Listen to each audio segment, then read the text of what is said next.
Please understand that the mandate is that the report should be given on the 29th.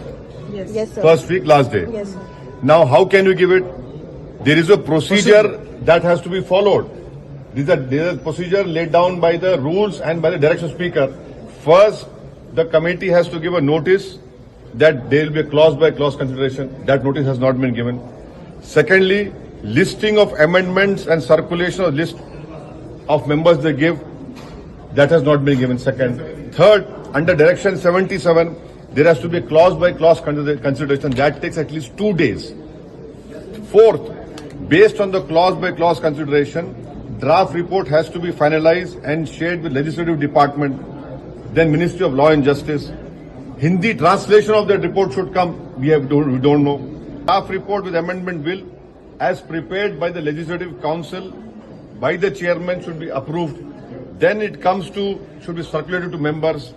Then the draft, direction 70 or speaker, draft report and the bill as amended will be considered by the committee. After that, whether the report is adopted or not, the chairperson will give members the right to give dissent report, direction 85, rule 303.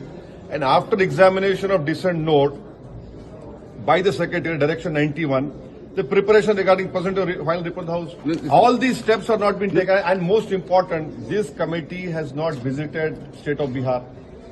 This committee has not gone to West Bengal. Jammu Kashmir. This joint working committee, the chairman assured us that a minister from Delhi government will call. That has not been called. There are many stakeholders which want to come. In fact, I am telling you, from Kashmir, Mir Wais Umar Farooq wants to come. Now, will that not send a strong message to the whole country that from Kashmir, Mir Wais wants to come? Why are you not allowing this committee?